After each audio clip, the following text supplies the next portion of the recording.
Hello, Saints, and happy Thanksgiving. Good to be here with you again today. I'm going to do a little short teaching today. I want to do a teaching that most Christians don't know in the Western world. I want to teach a little bit about the the origin, yeah, where our Christmas celebration comes from. As today is Thanksgiving, and we're into the holiday season, and we're headed homebound to Christmas, and everyone's getting excited and many people today will be putting up their tree, or in the next days or whatever, will be putting up their trees and decorating their houses and so on and so forth. And I just wanted, I want to talk to you a little bit about that, and just so you know, just so you know. So in the year of, well, we'll back way up, and go back even to the Tower of Babel in the Bible, the Tower of Babel, Babylonian times, and we know that the people were building a tower. They wanted to be like Lucifer, right? I mean, Lucifer, the fallen angel, the devil, Satan,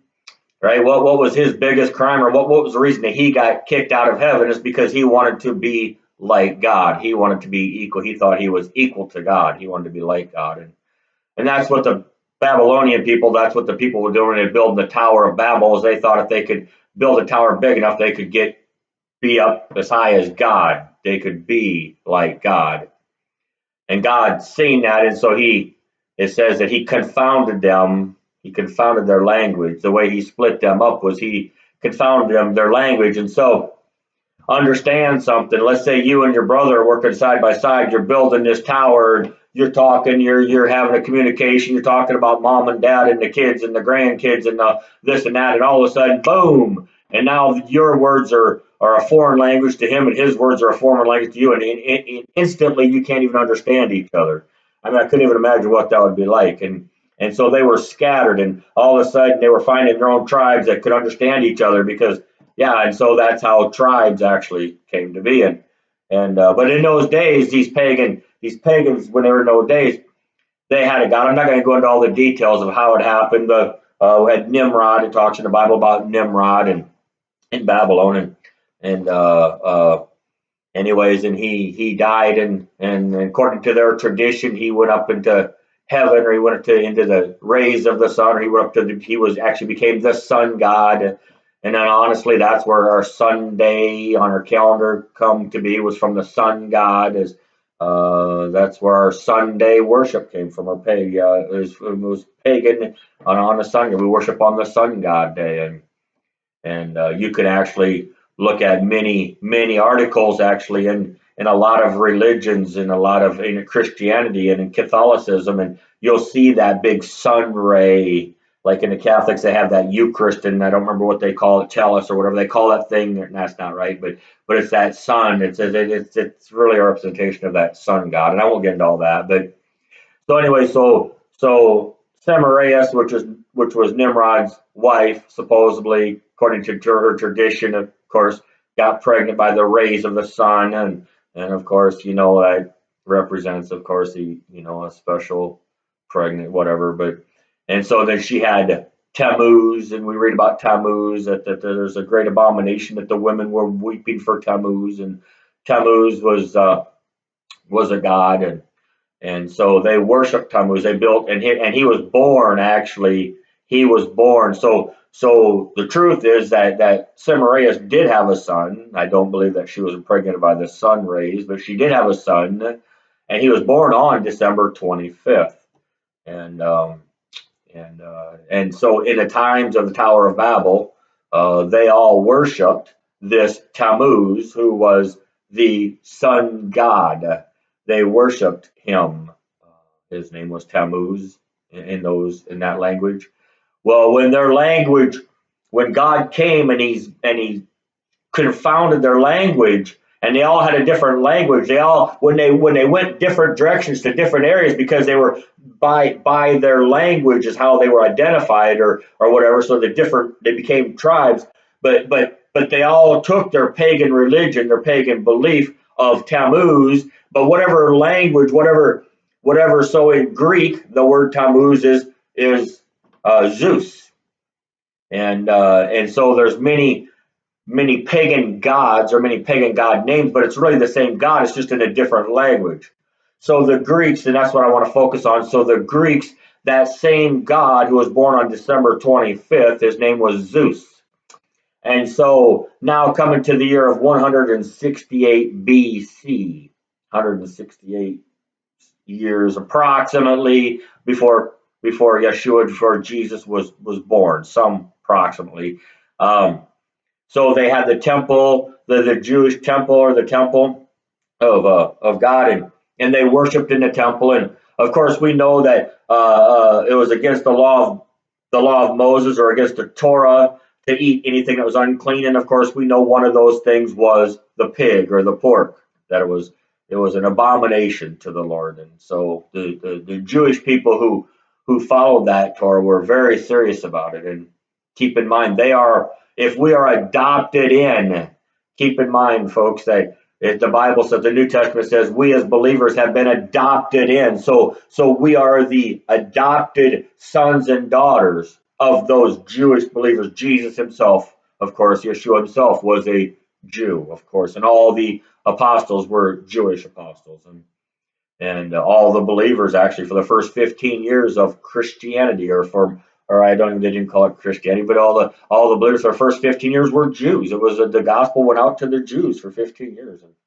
And so anyways, so these Jewish people that worshipped in the temple, in the temple in Jerusalem, and the Greeks came in the year of 168, and they came in and they sieged the temple. They came in and they went in a war and they overtook the temple. And when they come in and they overtook the temple, and they set up an altar, they set up a statue of Zeus, their god, their pagan god Zeus. They set up a statue of Zeus in the temple. Then they put a big old sow, a big old pig, and they sacrificed that pig on the altar of God, which was a great abomination. And so they sacrificed an abomination on the altar of God in the temple, and they worshiped their god. They worshiped Zeus. They had a big statue that they bowed down to, and they worshiped in the temple. And this happened on December 25th, on Zeus's birthday, December 25th. Now, 3 years later, the Jews won back. They went back to war. They fought against the Greeks, and they won back. They took back control of the temple. They kicked the Greeks out. They won the war. God give them favor. Maccabees. I know you don't have Maccabees probably in your Protestant or whatever you want to call yourself Bibles. Catholics do have it, but I recommend go get Maccabees and read it. There's some interesting history there. Maccabees 1, 2, and 3. But anyways, so the Maccabean revolt, they won back the temple. They gained back the temple of Yahweh, of Yahovah. They won back the temple. They kicked the Greeks out. They broke down the statue of Zeus. They disintegrated it. They cleansed the temple. They cleansed the altar. They relit the menorah. They dedicated the temple back to the Lord, and that was on Kislev 25 on the Jewish calendar. Amazingly, that it was exactly 3 years later, and amazing that when the Greeks took over the temple on December 25th, according to our pagan calendar, I guess I'd call it, it actually that year happened to be Kislev 25 on the Jewish calendar. Exactly 3 years later on Kislev 25, which wasn't December 25th now on the pagan calendar, but that's when the Jews took it back over.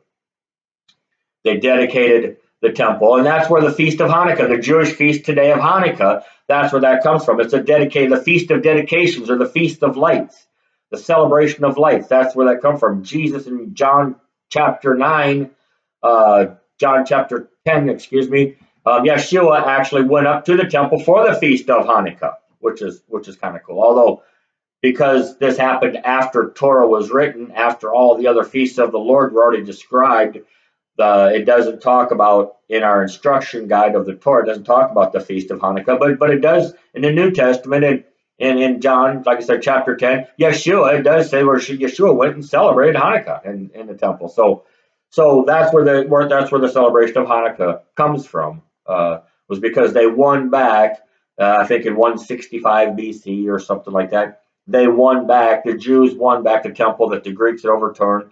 They cleansed it. They cleansed it of all the paganism. They cleansed it of all the false gods of Zeus. They cleansed it. They dedicated it back to the Lord. And thank God for us today who are followers of Jesus that they did that, followers of Yeshua. Thank God that they did that, because if they wouldn't have took back the temple, we probably wouldn't have the Messiah today. We probably couldn't have our Christianity today, because Jesus came and he fulfilled all the feasts of the Lord, and he did it in the temple. And so thank God that our Jewish brothers in those days went and they fought for Yahovah, that they fought for righteousness, and that they won back the temple. God had favor on them. Thank God for that. And so today we celebrate the birth of Jesus on December 25th.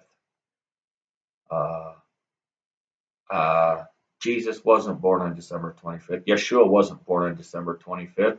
There's nothing in history that could prove he was born on December 25th. As a matter of fact, it's biblically, it can be proven now, actually, that he was actually born.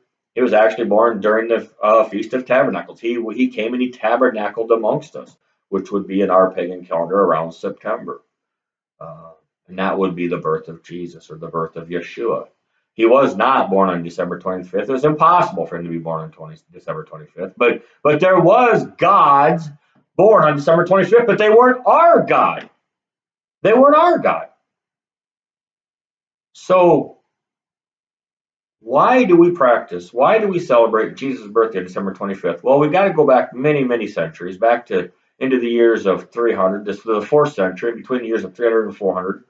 And we got to go back into the time of Constantine, what I guess would be called the first pope. He was a Roman ruler at that time, and I guess he'd be called the first pope. But we got to go back into that time.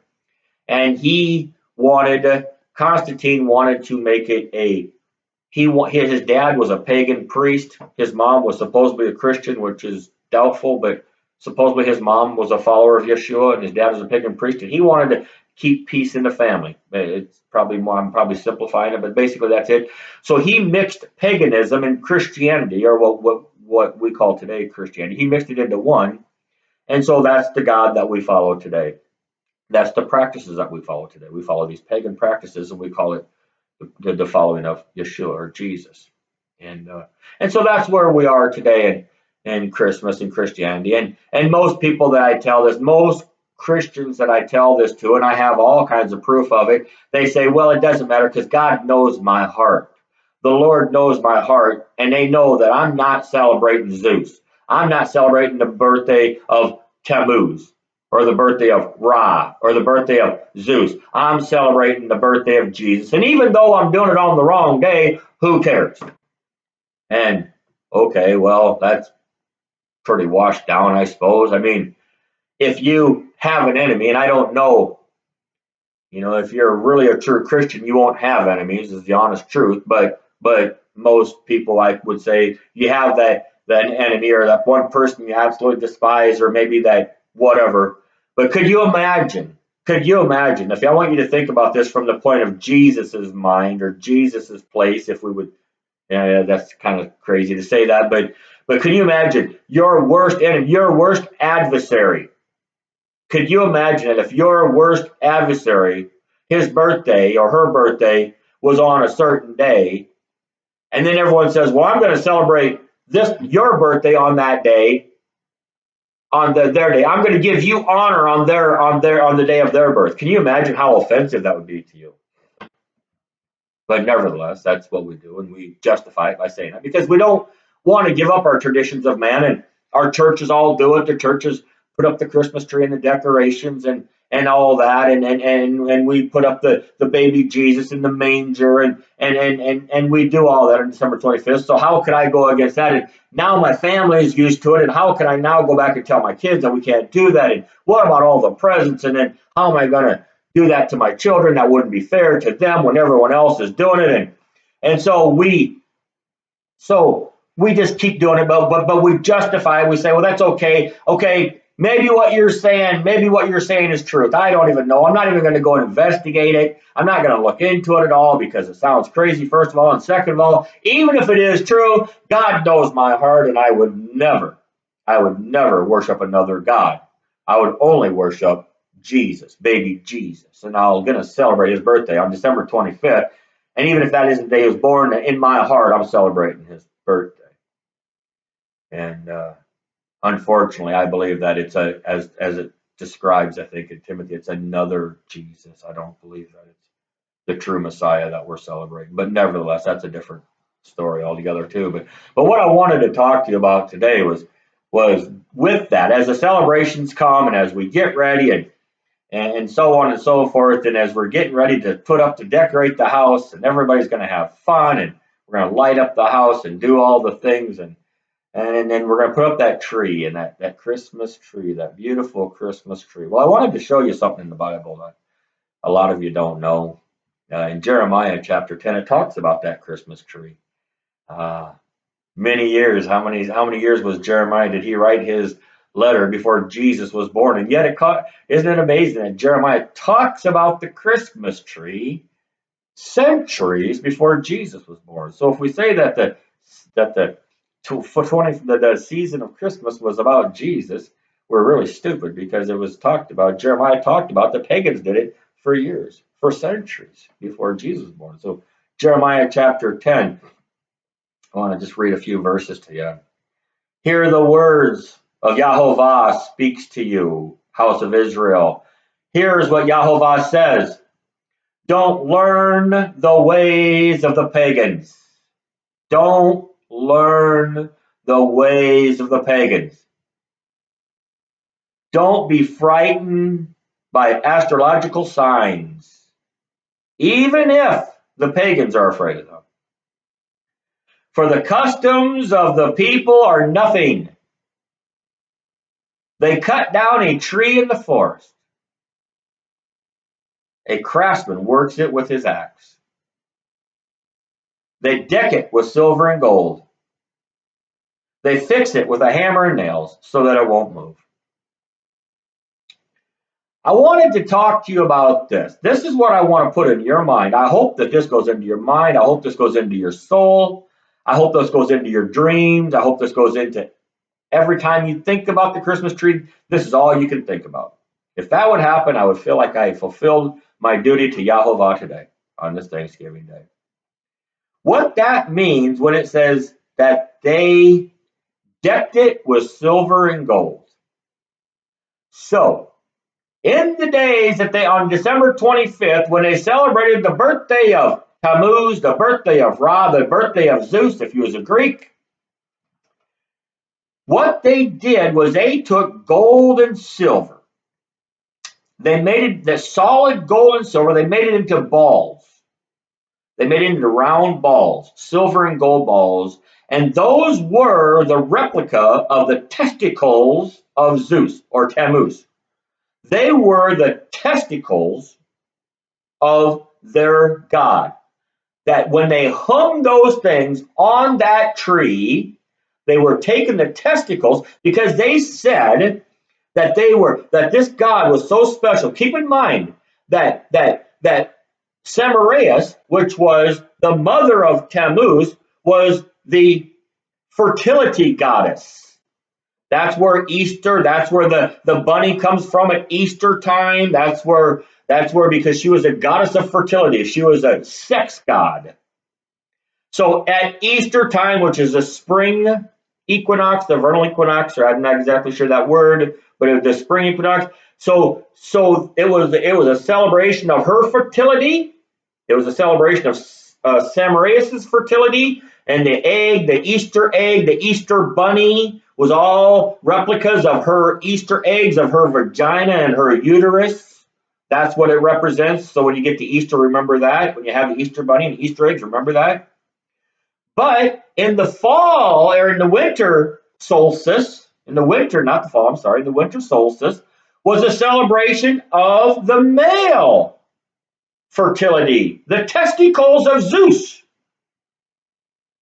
So every time, and this season, as you go out and you cut down your tree, or whether you get the fake one out of the closet, or however you do it in your particular family, and you set that thing up and you're so happy, and every time you take them Christmas balls, them gold and silver Christmas balls, and you hang on a tree, I want you to imagine that you're taking the testicle, you're actually putting a testicle in your hand and you're hanging on that tree.